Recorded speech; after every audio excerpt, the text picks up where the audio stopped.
Hey everybody, Sean here, and welcome back to another edition of After the Movie. I'm currently sitting here in my theater parking lot. I just got out of a screening of Ghostbusters Afterlife, the long-awaited sequel to Ghostbusters 2. Although this one kind of ignores the events of Ghostbusters 2, or it doesn't really reference them, although Ray's occult shop from the second film is in it. Other than that, it really just kind of references the first film. It seemingly kind of ignores the events of Ghostbusters 2, but there's some little bits of DNA from that film in this film. I don't know. Basically, this is the real Ghostbusters 3. Back in 2016, they tried to reboot the series with Paul Feig, and that film is... let's just say that film didn't go over so well. I finally got around to seeing that film for the first time this past week, and it is absolutely atrocious. So this film is here to kind of make up for that, because Ghostbusters 2016 was one of those films that right from the get-go, and just everything around it, there was just controversy, there was just anger and hostility, and all over a film that's just not very good. So yeah, I guess before I get into my thoughts on Ghostbusters Afterlife, I should say what I think of the other Ghostbusters films. First film, I went ahead and watched all of them this week too, leading up to this thing. I wanted to have Ghostbusters fresh on the mind, so I could, really get into the world of Ghostbusters, I guess. So the first film, iconic, classic, Ghostbusters 1 is still the best Ghostbusters film. It's an incredible film. It's hilarious. It's written perfectly. It's paced incredibly well. The comedy is on point. The cast is so likable. It's got horror elements to it. It really is kind of a perfect big budget comedy, and it came out in the 1980s, and the music's great. I just really love that first Ghostbusters film so much. It really is kind of a perfect 80s film from in terms of comedy and writing and everything around surrounding it. It really is absolutely terrific. So the first Ghostbusters film, all-time great film. Love it to death. It's fantastic. Ghostbusters 2, I feel, is kind of underrated. It's still good. It's not to the level of the first film. There's definitely some pretty good comedic scenes in it, but a lot of it kind of repeats some of the same formula as in the first film, and there's some bits that don't quite work or land as well as they did in the first film. But Ghostbusters 2 still is a solid sequel, all things considered. Then after that, we had Ghostbusters the video game, which was kind of a Ghostbusters 3, which I've never played, but most people say if you want a real Ghostbusters 3, go ahead and play the video game. So there's that. Then in 2016, we had the Paul Feig directed Ghostbusters, which was a reboot of the series, although the original actors that were alive made cameos in it. And it was really bad, and it didn't do so well at the box office, and people just try to forget about it. But with this new film being announced, you had the same people online who are trying to stir up some hostility and anger, telling everybody all sorts of foul names if you don't like that film, or you have the vice versa, and it just gets kind of an ugly mess. But Ghostbusters 2016 did not work. I finally got around to watching the whole thing, and it was kind of the worst kind of bad movie. It's just an unfunny comedy, and the sad thing is the actresses involved are really talented, but they're and even Chris Hemsworth, who's very talented too, nothing worked in it. And it just felt like a film where there was no real script. It was just kind of bullet points, and then they were just like, okay, improv every scene, try and make it funny. And that's basically that film in a nutshell. So finally, fast forward 5 years later, after the 2016 film, we now have Ghostbusters Afterlife. This one is written and directed by Jason Reitman, who is the son of Ivan Reitman, who made the very first two Ghostbusters films. So it's kind of a passing of the torch film. But this is a film centered around family. It's about the family of Egon Spengler. Since Harold Ramis passed away, he is the focal point of this film. And there are some really nice, touching tributes to Harold Ramis. There's kind of a Rogue One-ish type effect that they pull in the film, because I don't want to give too much away, but Egon is featured in this film, but I won't say in what capacity. But this is a film centered around the Spengler family, in essence. So Egon kind of went off the grid, was estranged from his entire family because he foresaw the apocalypse coming. And so we have this other his daughter and his two grandchildren move out to this farm that he has, and they're the ones who are kind of rediscovering the world of the Ghostbusters. And Paul Rudd's in there. He's a teacher. You have this young girl named Phoebe, who is the main character of the film. She definitely takes after her grandfather. Actors involved in this film, really great, especially the actress who played Phoebe. You also had Finn Wolfhard, who's been in pretty much any 80s revival thing. If you want it to be a success, I guess put Finn Wolfhard in there, because he did Stranger Things, which was obviously like is what he's most known for. Stephen King's It 1 and 2. And then now this. So Finn Wolfhard just kind of shows up in a lot of things that are pretty good. That kid has a really good agent. Just a really terrific agent. And then Paul Rudd's in there too. And there's kind of this mystery that you have to kind of unravel and unpack as the film kind of goes on. You have to try and figure things out. That's why I think going into this film, it's best to go into it completely blind and not really knowing too much of the plot. I think that's part of the fun of it. They've kept a lot of it a mystery in the trailers, and I think that's a good thing. And I think you really should go into this thing as blind as possible. But what did I think of it overall? I actually quite enjoyed this film. I enjoyed this film quite a bit. It's not quite it's not as good as Ghostbusters 1. You can make an argument. I think it's probably better than Ghostbusters 2. It's definitely better than the 2016 film, but it's not quite as funny as Ghostbusters 1 and 2. This is more of a dramedy. Like, this is like a family drama with some comedy and Ghostbusters elements mixed into it. This is definitely a slow burn type movie. It takes a bit to get into. But after kind of watching all the films this week, I like the change of pace to it. I think it works for this thing. There's a lot of mystery. There's a lot of setup. There's a lot of reintroducing to the world of the Ghostbusters. There's a lot of fan service in that sprinkled in throughout this film. And to some people, it may get a bit tiresome, but there's bits that still kind of work for me. And it does incorporate the original Ghostbusters. You can briefly see them in one of the trailers, but they're kind of more towards the third act of the film. They're not in it as much as you'd expect. Although, based on this film, and I won't give away spoilers, it seemingly is like they want to set up more movies. Like, this film has a beginning, middle, and end, but like the way like things kind of unravel, it feels like there's still a lot of untapped potential in this Ghostbusters sequel. So there's that going for it. And you find out that there was kind of a bit of a separation between them and Egon. That's why Egon went out into the middle of nowhere, because he foresaw the apocalypse. And there's definitely like, you have to unravel the mystery as it goes about. And I think they handled it quite well, all things considered. I like the tribute that they did to Harold Ramis. I thought the ghost designs were a lot of fun.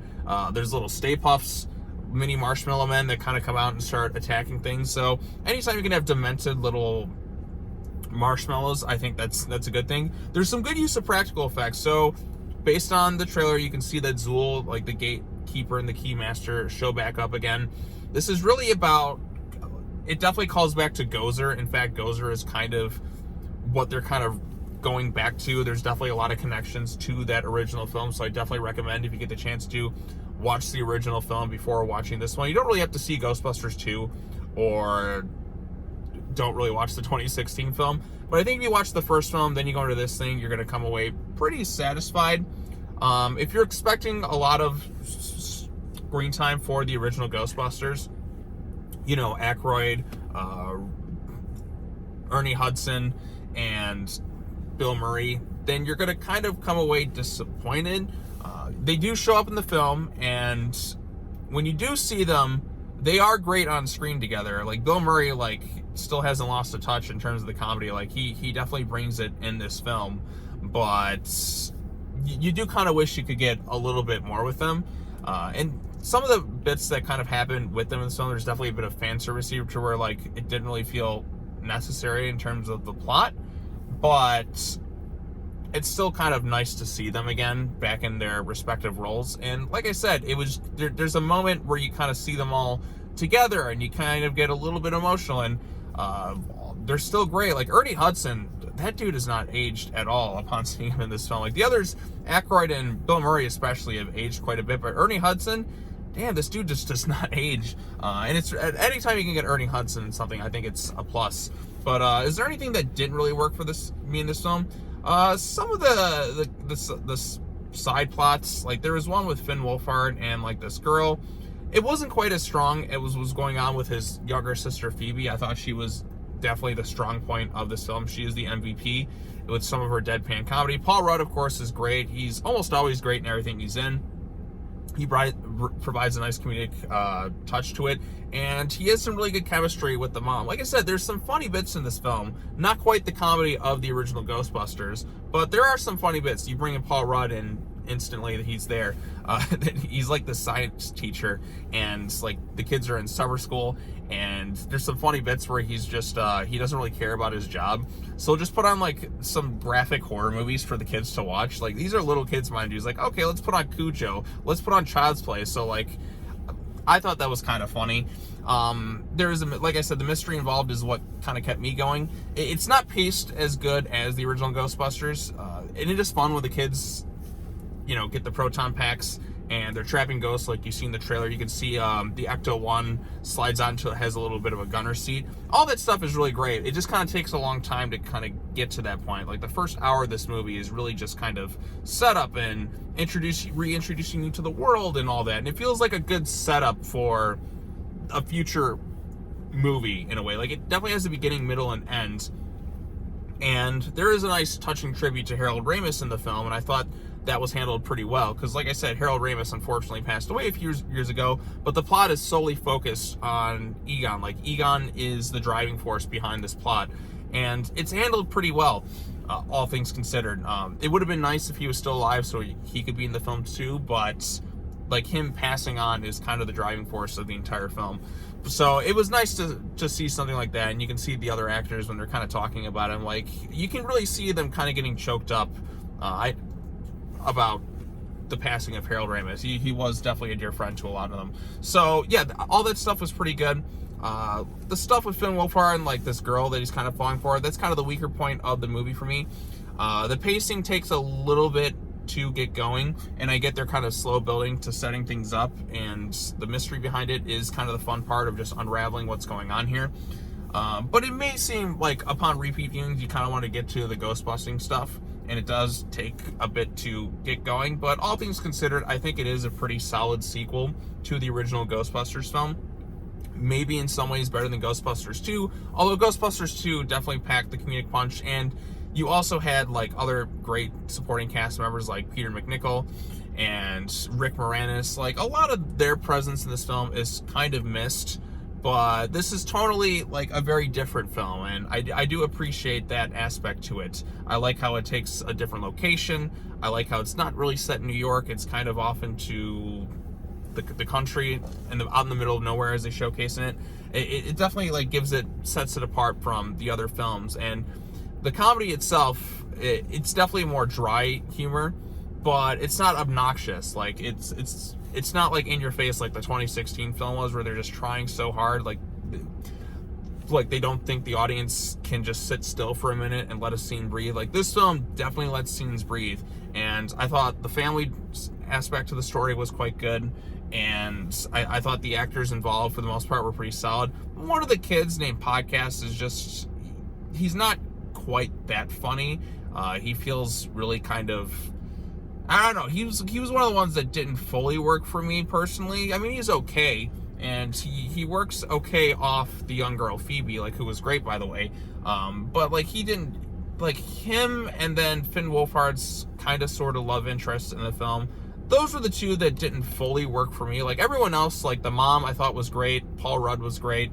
Like I said, Finn and Phoebe were pretty solid too. So yeah, I'm trying to think of what else to say, because I don't want to give everything away with this thing. I know I feel like I kind of have in some ways, but yeah, I guess I should just say go check it out for yourself. This is kind of an all over the place after the movie, because like I said, I don't want to give everything away, and I just saw the film, and I feel like I need more time to kind of process what I did see. But I am saying to check it out. I think it is a well-handled and respectfully done movie. Like, Jason Reitman is a good director, but his style is very different from his father's. The comedy doesn't quite land as much as the original two Ghostbusters films, and it's definitely a slower pace, but I think the payoff still works after kind of everything that happens in it. There are like the big crowd-pleasing moments, you can tell, for like massive Ghostbusters fans that are in there, and I feel like with a more packed crowd, because when I saw this thing, there really wasn't too many people in the theater. Granted, this is the second showing, it's a Thursday night, and not everyone's going to the movies like they used to, but you get the sense that there were a lot of Ghostbusters fans here. They'd be like, ooh, that reference, ooh, that callback. But like for me, like I was laughing at a few bits, and a lot of the references too. But like with an empty crowd, it just kind of like, I don't know, maybe it doesn't have the same effect. So yeah. All right, well, I think I've rambled on long enough. The bottom line is, go check out Ghostbusters Afterlife. And I think if you're a Ghostbusters fan, you'll probably come away satisfied. Don't expect too much of the original Ghostbusters in the film, but like kind of go into this, just expect and just kind of lower your expectations in that regard, and I think you'll come away more satisfied. Would I like to have seen more of them in the movie? Yes, especially when they do show up, and it is really great to see them again with their proton packs. But you kind of want a little bit more of that. But the story itself that's unfolding is still pretty good. So take it for what it's worth. Ghostbusters fans should probably enjoy this one. So, yep, I think that's all I have to say about Ghostbusters Afterlife. If you've seen it, tell me your thoughts in the comment section down below. Be sure to hit the bell for notifications, like this video, share it with your friends, subscribe to the YouTube channel for more content. I'll see you all later. I'm going to get on out of here and maybe listen to some Ghostbusters music. I don't know. All right, that's all I got to say. Take care now. Bye-bye then, and I will see you all in the next video. Peace.